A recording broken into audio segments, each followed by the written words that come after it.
Olwaleero nga lumu May mu bikujjuko by'okukuza olunaku lw'abakozi ebikuziddwa wano Kisoro ku ssomero lya St Paul's Mutorere Secondary School. Pulezidenti Museveni ayogedde ensonga lwaki ye alowooza abakozi ba gavumenti tebateekeddwa kufuna misaala minene yadde nga okumala ebbanga abantu bangi babadde bakisabirira. But if you start with salaries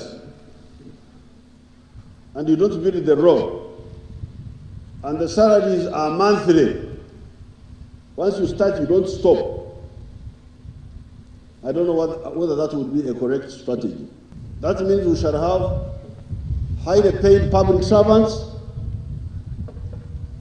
but no road to Kisoro, no road to Kanungu, no road to Bugwanjuba, no road to, all these roads will not be there.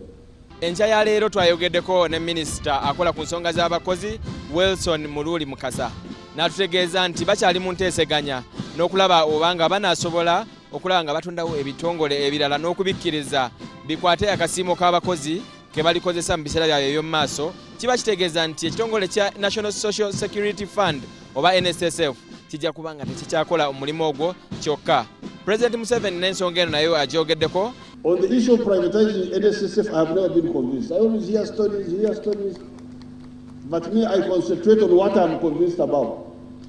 Abakozi bakubiriziddwa nti buli omu kyakola kikole ng'osaayo omwoyo ng'okikola nga bwe wandisobodde obeerenga nannyini nte so si omulaalo eyaligambye nti kasita si zange.